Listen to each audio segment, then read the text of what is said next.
ओम शांति। साकार मुरली 1 जुलाई 2024। सुनेंगे ईश्वरीय महावाक्यों को विस्तार से। मीठे बच्चे, शांतिधाम पावन आत्माओं का घर है। उस घर में चलना है तो संपूर्ण पावन बनो। प्रश्न: बाप सभी बच्चों से कौन सी गारंटी करते हैं? उत्तर: मीठे बच्चे, तुम मुझे याद करो तो मैं गारंटी करता हूँ कि बिगर सजा खाए तुम मेरे घर में चलेंगे। तुम एक बाप से दिल लगाओ, इस पुरानी दुनिया को देखते भी नहीं देखो, इस दुनिया में रहते पवित्र बनकर दिखाओ, तो बाबा तुम्हें विश्व की बादशाही अवश्य देंगे। ओम शांति। रूहानी बच्चों से रूहानी बाप पूछ रहे हैं। यह तो बच्चे जानते हैं, बाप आया है हम बच्चों को अपने घर ले जाने लिए। अब घर जाने की दिल होती है, वहाँ है सब आत्माओं का घर। यह सब जीवात्माओं का घर एक नहीं है, यह तो समझते हो। बाप आया हुआ है, निमंत्रण पर बुलाया है बाप को, हमको घर अर्थात शांतिधाम ले चलो। अब बाप कहते हैं, अपने दिल से पूछो, हे आत्माएं, तुम पतित कैसे चल सकेंगी? पावन तो जरूर बनना है, अब घर चलना है, और तो कोई बात नहीं कहते। भक्ति मार्ग में तुमने इतना समय पुरुषार्थ किया है, किसके लिए? मुक्ति के लिए। तो अब बाप पूछते हैं, घर चलने का विचार है? बच्चे कहते, बाबा इसके लिए ही तो इतनी भक्ति की है। यह भी जानते हो, जो भी जीवात्माएं हैं सबको ले जाना है, परंतु पवित्र बनकर घर जाना है। फिर पवित्र आत्माएं ही पहले पहले आती है, अपवित्र आत्माएं तो घर में रह नहीं सकती। अभी जो भी करोड़ों आत्माएं हैं सबको घर जरूर जाना है। उस घर को शांतिधाम व वानप्रस्थ कहा जाता है। हम आत्माओं को पावन बनकर पावन शांतिधाम जाना है। बस कितनी सहज बात है। वहाँ है पावन शांतिधाम आत्माओं का, वहाँ है पावन सुखधाम जीवात्माओं का, यहाँ है पतित दुखधाम जीवात्माओं का। इसमें मूंझने की तो बात ही नहीं। शांतिधाम जहाँ सब पवित्र आत्माएं निवास करती है, वहाँ है आत्माओं की पवित्र दुनिया, वाइजलेस इनकॉर्पोरियल वर्ल्ड। यह पुरानी दुनिया है सब जीवात्माओं की, सब पतित है। अब बाप आए हैं आत्माओं को पावन बनाकर पावन दुनिया शांतिधाम ले जाने। फिर जो राजयोग सीखते हैं वही पावन सुखधाम में आएंगे। वह तो बहुत सहज है, इसमें कोई भी बात का विचार नहीं करना है, बुद्धि से समझना है। हम आत्माओं का बाप आया हुआ है, हमको पावन शांतिधाम ले जाने। वहाँ जाने का रास्ता जो हम भूल गए, सो अब बाप ने बताया है। कल्प कल्प में ऐसे ही आकर कहता हूँ, हे बच्चे मुझ शिव बाबा को याद करो। सर्व का सद्गति दाता एक सद्गुरु है, वही आकर बच्चों को पैगाम अथवा श्रीमत देते हैं कि बच्चों अभी तुमको क्या करना है। आधा कल्प तुमने बहुत भक्ति की है, दुख उठाया है, खर्चा करते करते कंगाल बन गए हो। आत्मा भी सतोप्रधान से तमोप्रधान बन गई है। बस यह थोड़ी बात ही समझने की है। अब घर चलना है व नहीं? हाँ बाबा, जरूर चलना है। वह हमारा स्वीट साइलेंस होम है, यह भी समझते हो बरोबर। अभी हम पतित है, इसलिए जा नहीं सकते। अब बाप कहते, मुझे याद करो तो तुम्हारे पाप कट जाएंगे, तुम्हारे पाप कट जाएंगे। कल्प कल्प यही पैगाम देता हूँ, अपने को आत्मा समझो। यह देह तो खलास हो जानी है, बाकी आत्माओं को वापस जाना है। उनको कहते हैं निराकारी दुनिया। सब निराकारी आत्माएं वहाँ रहती है, वह घर है आत्माओं का। निराकार बाप भी वहाँ रहते हैं। बाप आते हैं सबसे पिछाड़ी में, क्योंकि फिर सबको वापस ले जाना है। एक भी पतितात्मा रहती नहीं है। इसमें कोई मूंझने व तकलीफ की बात नहीं है। गाते भी है, हे पतित पावन, आकर हमको पावन बनाए, साथ ले चलो। सबका बाप है ना।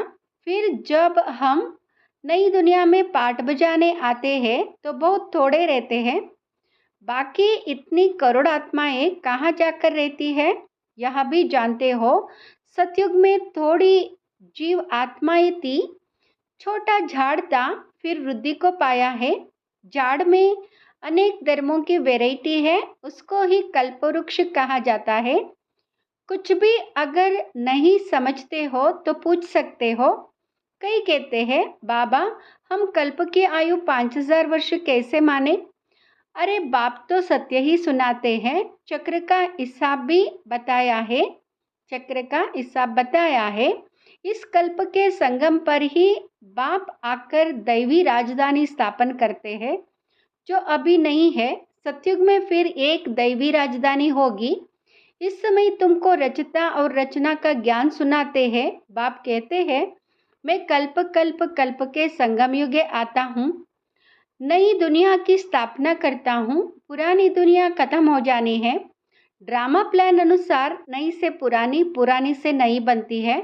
इसके 4 भाग भी पूरे हैं, जिसको स्वस्तिका भी कहते हैं, परंतु समझते कुछ भी नहीं है। भक्ति मार्ग में तो जैसे गुड़ियों का खेल है, खेलते रहते हैं। अतः चित्र हैं, दीपमाला पर खास दुकान निकालते हैं। अनेक अनेक चित्र है। अभी तुम समझ गए हो, एक है शिव बाबा और हम बच्चे। फिर यहाँ आओ तो लक्ष्मी नारायण का राज्य, फिर राम सीता का राज्य, फिर बाद में और धर्म आते हैं, जिससे तुम बच्चों का कनेक्शन ही नहीं है। वहाँ अपने अपने समय पर आते हैं, फिर सबको वापस जाना है। तुम बच्चों को भी अब घर जाना है। यह सारी दुनिया विनाश होनी है। अब इसमें क्या रहना है। इस दुनिया से दिल ही नहीं लगती। दिल लगानी है एक माशूक से। वह कहते, मुझ एक के साथ दिल लगाओ तो तुम पावन बनेंगे। अब बहुत गई, थोड़ी रही, टाइम जाता रहता है। योग में नहीं रहे होंगे तो फिर अंत में वह बहुत पश्चाताप करेंगे, सजा खाएंगे, पद भी भ्रष्ट हो जाएगा। यह भी तुमको अभी मालूम पड़ा है कि अपना घर छोड़े हमको कितना समय हुआ है। घर जाने के लिए ही है, घर जाने के लिए ही तो माता मारते हैं ना। बाप भी घर में ही मिलेगा, सतयुग में तो नहीं मिलेगा। मुक्तिधाम में जाने के लिए मनुष्य कितनी मेहनत करते हैं, उसको कहा जाता है भक्ति मार्ग। अभी भक्ति मार्ग क्लास होना है ड्रामानुसार। अभी मैं तुमको घर ले जाने के लिए आया हूँ, ज़रूर ले जाऊंगा। जितना जो पावन बनेंगे उतना ऊंच पद पाएंगे। इसमें मूझने की बात ही नहीं है। बाप कहते हैं, बच्चे तुम मुझे याद करो, मैं गारंटी करता हूँ तुम बिगर सजा खाए घर चले जाएंगे। याद से तुम्हारे विकर्म विनाश होंगे। अगर याद नहीं करेंगे तो सजाएं खानी पड़ेगी, पद भी भ्रष्ट हो जाएगा। हर 5000 वर्ष बाद मैं यही आकर समझाता हूँ। मैं अनेक अनेक बार आया हूँ तुमको वापस ले जाने। तुम बच्चे ही आर जीत का पाठ बजाते हो, फिर मैं आता हूँ ले जाने। यह है पतित दुनिया, इसलिए गाते भी है, पतित पावन आओ, हम विकारी पतित है, आकर निर्विकारी पावन बनाओ। यह है विकारी दुनिया। अभी तुम बच्चों को संपूर्ण निर्विकारी बनना है। जो पीछे आते हैं वह सजा खाकर जाते हैं, इसलिए फिर आते भी ऐसी दुनिया में है जहाँ 2 कला कम हो जाती है। उनको संपूर्ण पवित्र नहीं कहेंगे, इसलिए अब पुरुषार्थ भी पूरा करना चाहिए। ऐसा ना हो कि कम पद हो जाए। भल रावण राज्य नहीं है, परंतु पद तो नंबरवार है ना। आत्मा में खाद पड़ती है तो फिर उसको शरीर भी ऐसा मिलेगा। आत्मा गोल्डन एजड से सिल्वर एजड बन जाती है। चांदी की खाद आत्मा में पड़ती है, फिर दिन प्रतिदिन जास्ती चीची खाद पड़ती है मुलम्मे की। बाप बहुत अच्छी रीति समझाते हैं, कोई नहीं समझते हैं तो हाथ उठाओ। जिसने 84 जन्मों का चक्र लगाया है उनको ही समझाएंगे। बाप कहते इनके 84 जन्मों के अंत में मैं आकर प्रवेश करता हूँ, इनको ही फिर पहले नंबर में आना है। जो पहले था वह लास्ट में है, उनको ही पहले नंबर में जाना है। जो बहुत जन्मों के अंत में पतित बन गया है, मैं पतित पावन उनके ही शरीर में आता हूँ, उनको पावन बनाता हूँ। कितना क्लियर कर समझाता हूँ, कितना क्लियर कर समझाता हूँ, कितना क्लियर कर बाबा हमको समझाते हैं। बाप कहते मुझे याद करो तो तुम्हारे पाप भस्म होंगे। गीता का ज्ञान तो तुमने बहुत सुना और सुनाया है, परंतु उनसे भी तुमने सद्गति को नहीं पाया। बहुत सन्यासियों ने तुमको मीठी मीठी आवाज़ से शास्त्र सुनाए, जिस आवाज़ को सुनकर बड़े बड़े आदमी जाकर इकट्ठे होते हैं। कनरस है ना, भक्ति मार्ग है ही कनरस। इसमें तो आत्मा को बाप को याद करना है, भक्ति मार्ग अब पूरा होता है। बाप कहते हैं मैं तुम बच्चों को ज्ञान देने आया हूँ, जो कोई नहीं जानते। मैं ही ज्ञान का सागर हूँ। ज्ञान कहा जाता है नॉलेज को। तुमको सब कुछ पढ़ाते हैं, 84 का चक्र भी समझाते। तुम्हारे में सारी नॉलेज है। स्थूल वतन से सूक्ष्म वतन क्रॉस कर फिर मूल वतन में जाते हो। पहले पहले है लक्ष्मी नारायण की डिनाइस्टी, वहाँ विकारी बच्चे नहीं होते, रावण राज्य ही नहीं, योग बल से सब कुछ होता है, तुमको साक्षात्कार होता है। अब बच्चा बन गर्भ महल में जाना है, खुशी से जाते हैं। यह तो मनुष्य कितना रोते चिल्लाते हैं। यह तो गर्भ जेल में जाते हैं ना, वहाँ रोने पीटने की तो बात नहीं। शरीर तो बदलना ज़रूर है, जैसे सर्प का मिसाल है। इसमें मूंझने की बात ही नहीं, जास्ती पूछने का रहता नहीं है। एकदम पावन बनने के लिए पुरुषार्थ में लग जाना चाहिए। और बाप को याद करना मुश्किल होता है क्या? बाप के सामने बैठे हो ना, मैं तुम्हारा बाप, तुमको सुख का वर्षा देता हूँ। तुम यहाँ एक अंतिम जन्म याद में नहीं रह सकते हो, यह अच्छी रीति समझते भी है। फिर घर में जाकर स्त्री आदि का चेहरा देखते हैं तो माया खा जाती है। बाप कहते कोई में भी ममत्व नहीं रखो, वह तो सब कुछ खत्म होना ही है। याद तो एक बाप को ही करना है।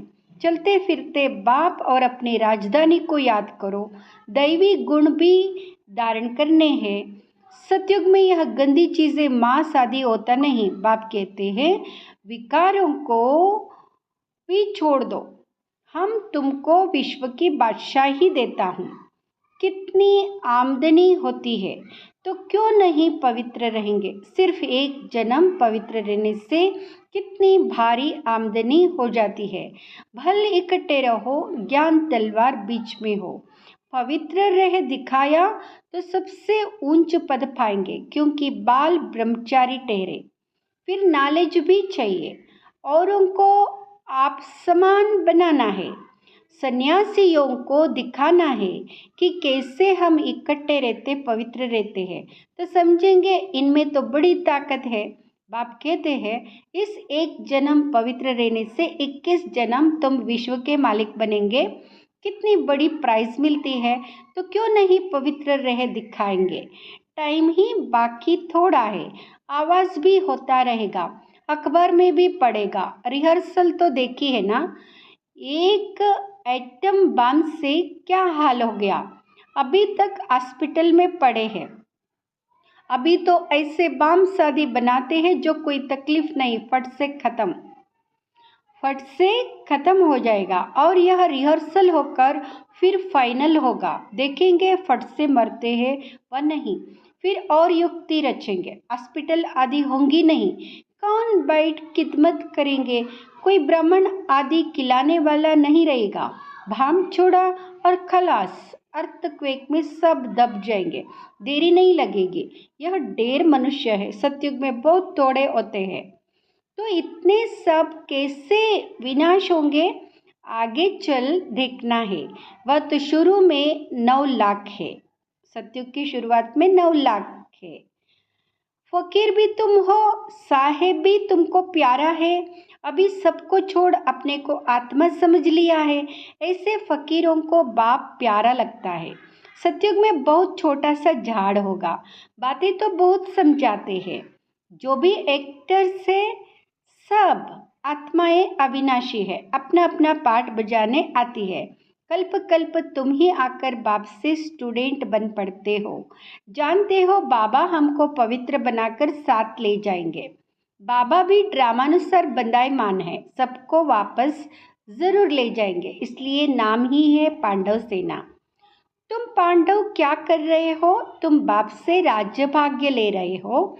उबो हो कल्प पहले मिसल। नंबरवार पुरुषार्थ अनुसार, नंबरवार पुरुषार्थ अनुसार सब पुरुषार्थ कर रहे हैं। अच्छा, मीठे मीठे सिकिलदे बच्चों प्रति माता पिता बाप दादा का याद प्यार और गुड मॉर्निंग। रूहानी बाप की रूहानी बच्चों को नमस्ते। हम रूहानी बच्चों की रूहानी माता पिता बाप दादा को याद प्यार, गुड मॉर्निंग और नमस्ते। शुक्रिया बाबा, शुक्रिया, नमस्ते। धारणा के लिए मुख्य सार। फर्स्ट, बाप का प्यारा बनने के लिए पूरा फकीर बनना है। देह को भी भूल स्वयं को आत्मा समझना ही फकीर बनना है। बाप से बड़े ते बड़ी प्राइज लेने के लिए संपूर्ण पावन बनकर दिखाना है। दूसरा, वापस घर जाना है, इसलिए पुरानी दुनिया से दिल नहीं लगानी है, एक माशूक से ही दिल लगानी है।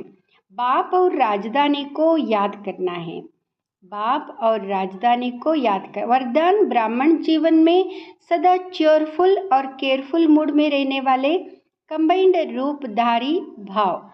ब्राह्मण जीवन में सदा चेयरफुल और केयरफुल मूड में रहने वाले कंबाइंड रूपधारी भाव, कंबाइंड रूपधारी भाव। यदि किसी भी परिस्थिति में प्रसन्नता की मूड परिवर्तन होती है तो उसे सदा काल की प्रसन्नता नहीं कहेंगे। ब्राह्मण जीवन में सदा चेयरफुल और केयरफुल मूड हो। मूड बदलनी नहीं चाहिए। जब मूड बदलती है तो कहते हैं मुझे तो एकांत चाहिए, आज मेरा मूड ऐसा है। मूड बदलती तब है जब अकेले होते हो। सदा कंबाइंड रूप में रहो तो मूड नहीं बदलेगी, सदा कंबाइंड रूप में रहो तो मूड नहीं बदलेगी। स्लोगन, कोई भी उत्सव मनाना अर्थात याद और सेवा के उत्साह में रहना। कोई भी उत्सव मनाना अर्थात याद और सेवा के उत्साह में रहना।